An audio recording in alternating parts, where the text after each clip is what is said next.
my audience here. I am now joined by Tanya. Tanya, tell me your last name. Tanya Monroe. And you work at? I work at Bennett College for Women in Greensboro, North Carolina as an admissions officer.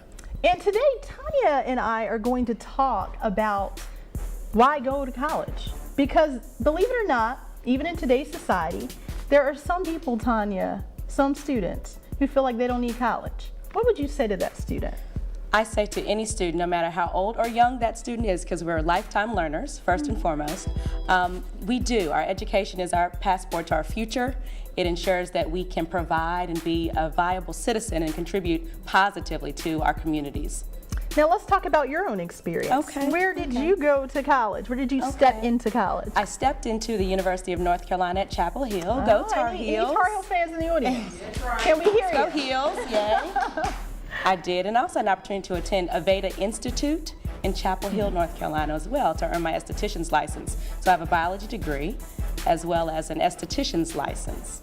I don't think I've ever met a biology major that also had, so you had to have another passion outside of the sciences. How did you handle that? Because I talk to high school students that are really confused as to what to major in, because they might want to do something artsy, but they also love the sciences, or they love another core subject area. What would you say to a student like that? Well, I always encourage students to follow their passion. Develop their talent. Don't say the word passion? Okay. I'm hearing it way too much, and you just started the show, and I guess passion's kind of important, It is. We all have gifts and talents, but sometimes they're undiscovered, particularly in middle school and high school. Within middle school and high school, we don't know what our gifts and talents are. Okay, and so that's what you become passionate Tanya, about. if I don't know, how am I supposed to figure it out? Because I talk to students every day. They don't know. Actually, I talk to adults. Right. Talk to some adults out there. They don't know either. Okay. So help me. Whatever it is that you do where you spend the most time and you're productive, you know, if you find fulfillment, if it makes you smile, if you're happy, if you're successful, that tends to be a passion. Okay. Okay? If you would do it for free, that's what, if anything you would do for free, because we know that money does motivate. It But does. if you do it for free, that means you're passionate about it. It means you are connected to it.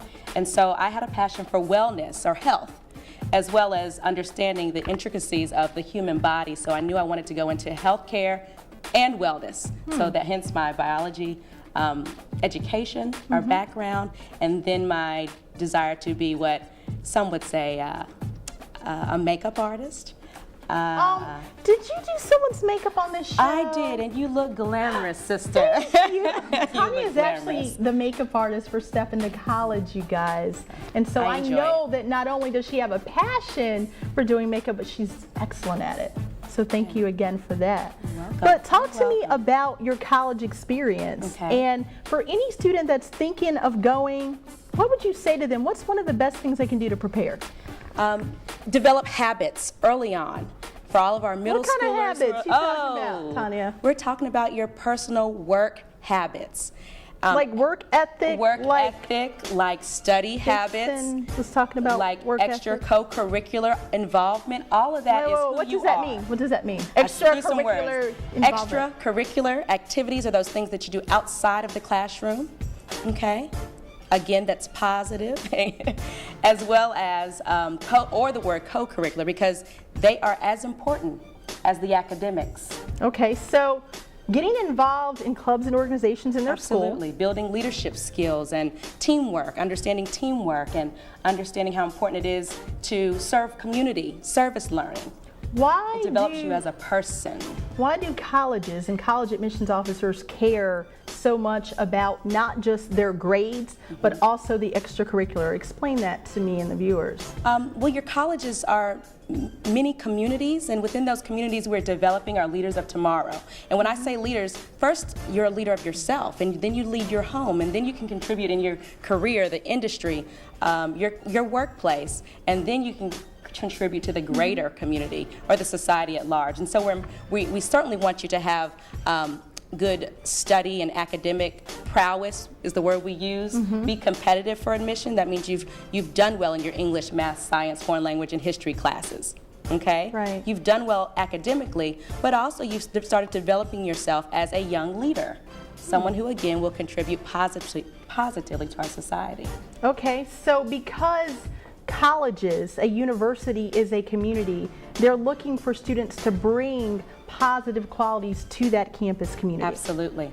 And so the way that students show that you want me on your campus is to demonstrate that leadership, to demonstrate those great qualities through the things that they've done in high school. Absolutely. Okay, what else can they do Well, to prepare for now college? is the time to gain more knowledge. So as we say, Need more knowledge? Step into college. That's right. so you want to seek those folks in your network, in your surrounding, at the school, at home. Some of us have parents who did attend community colleges, four-year colleges, preparatory colleges, vocational schools, and they can help you understand what it is that you need to do then and there. And then your teachers. I was a teacher for 7 years in our public schools, middle grades as well as high school. And so I do encourage students to have enough courage and enough interest to seek those people who can help them understand the college search and then application process.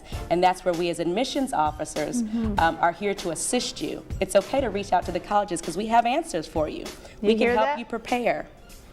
Now, you talked about resources. What are some of the resources? You used to be a teacher. Yes. Let's talk about that for a second. Yes. As teachers, we have co-workers, and we have our own personal experiences. There are over 4,000 colleges in these United States, and it's important that you understand that you have to find one that's going to be a good fit for you. And so start asking older folks around you who have had that college experience, where did you go to school? What are the schools in our area? What does HBCU mean? What is a women's college? Why are there research institutions? You know, what is the difference between them all? All right. Because it can be a little daunting. Well, Tanya, I would like to thank you for being a guest on Step Into College. I've enjoyed it.